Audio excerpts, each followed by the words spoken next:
Hello, welcome to EPG Pathshala. Friends, today we will discuss the module History of Film Festivals in India. Friends, it is rare to find a person who is not interested in watching films or movies. Maybe he or she doesn't like the genre of film that we like watching. Movies like Gone with the Wind, Casablanca, Schindler's List, Pyasa, etc. are classical movies and they are liked and appreciated by everyone.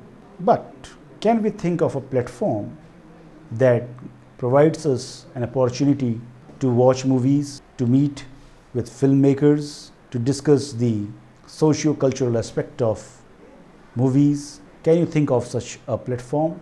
The answer is film festivals. Film festivals are the platform where we can scan through movies of different genre, meet with people who come from different fields, filmmakers who make different kind of movies. We get to learn the process of making a cinema, like cinematography, story writing, script writing, music, etc.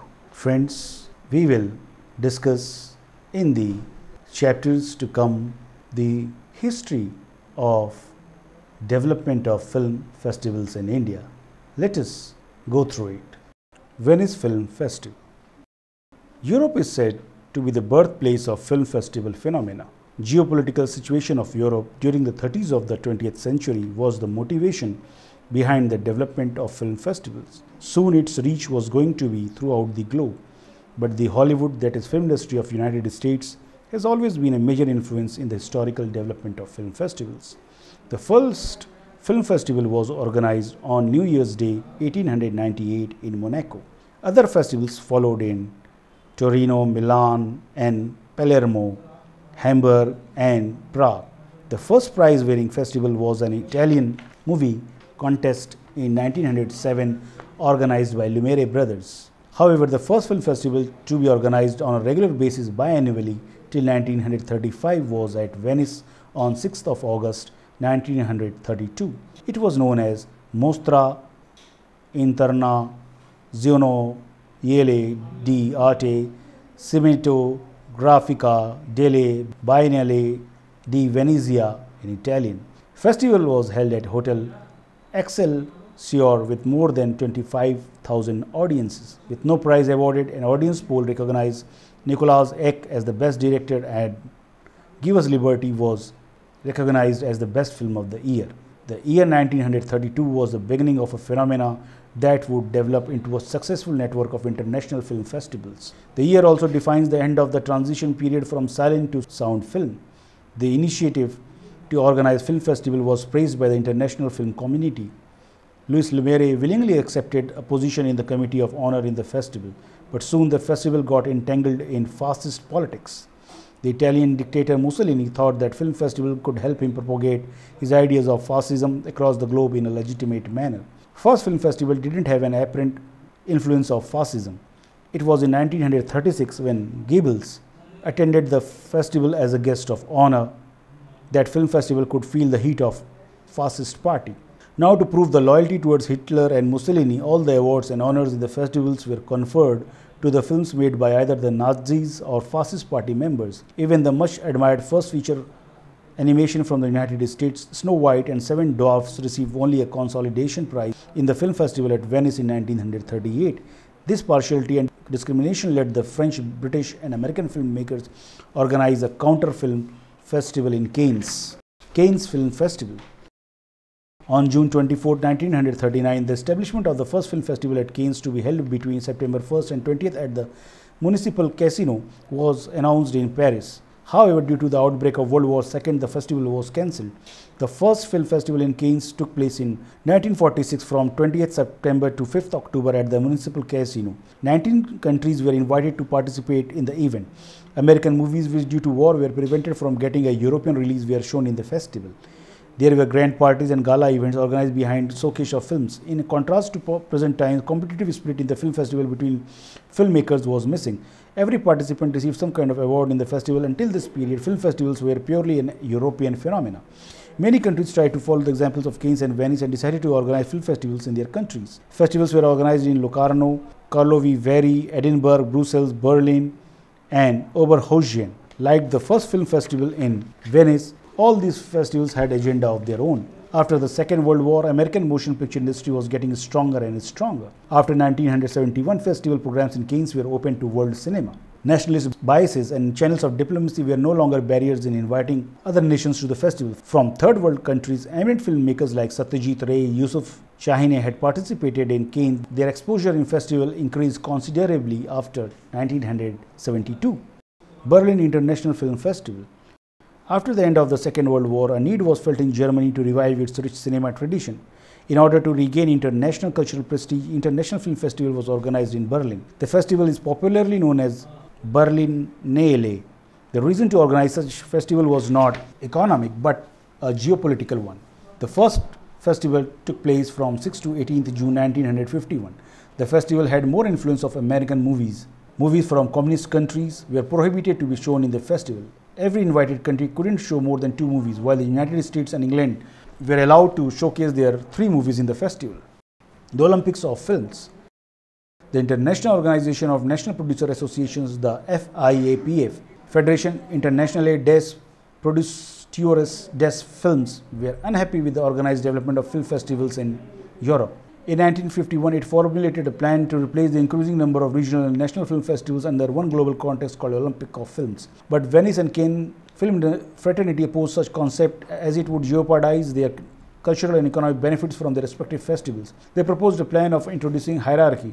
The festivals which invited the maximum number of footfalls will come under the category of A. Since Venice and Cannes were the most recognized and famous film festivals in the 50s, therefore this plan was to further strengthen their position, which would enable them the right to form an international jury for their prestigious prizes. Owing to the pressure from the participants, the authorities of FIPF asked its members to refrain from participating in international competition. The result was that Berlinale could give only audience awards in 1952. However, German FIPF representative Dr. Gunther Schwarz lobbied for getting Berlinale the A status. The festival was granted the A status in 1956 and for the first time formed an international jury to award its golden and silver bears. The decision of not letting the current format of various film festivals in different countries with one big international event laid the foundation for the festival calendar. Initially, FIPF stopped festivals from following one another too rapidly. For example, when Cannes decided to hold its 1955 edition from 25 April to 10th May, the Berlinale was forced to change its dates to not overlap with the Venice Film Festival's dates. Throughout the 50s, 60s and most of the 70s, overlapping of dates were avoided. The dream of Olympic film festivals, however, could not be realized, and FIPF efforts went into vain as the number of film festivals in Europe continued to grow. Diplomacy through film festivals. Film festivals were also used for diplomatic purposes. FIPF wanted to keep good international relations by not screening films that showed a particular nation in bad light. Nations were very careful in sending their entries as well as kept a close eye on entries from other nations. This made film festivals sites of diplomacy and disputes. For example, in Cannes Festival in 1951, erstwhile USSR tried boycotting film Four in a Jeep.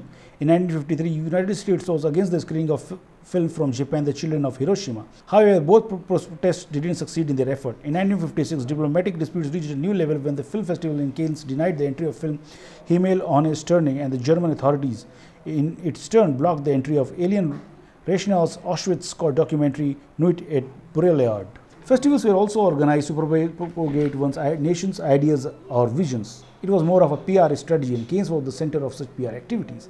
Cannes and Berlin festivals were found with clear ideological and national interests. Likewise, in former Czechoslovakia, film festival was founded in Karlovy Vary in 1946 to nationalize Czechoslovakian film industry.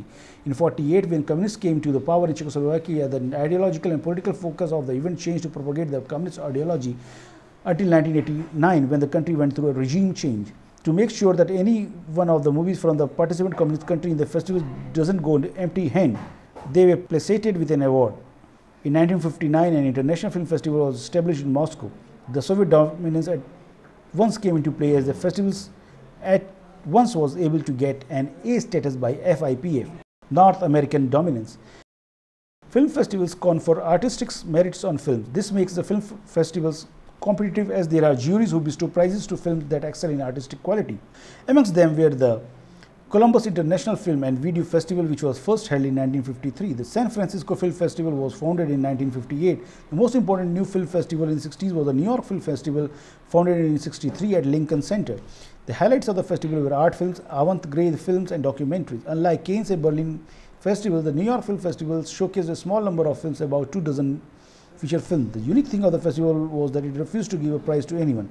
The reason cited was that since the festival focused on selective work, therefore everyone selected was a winner. The Chicago International Film Festival was organized in 1965, the Seattle International Film Festival in 1974, and the Boston Film Festival in 1985.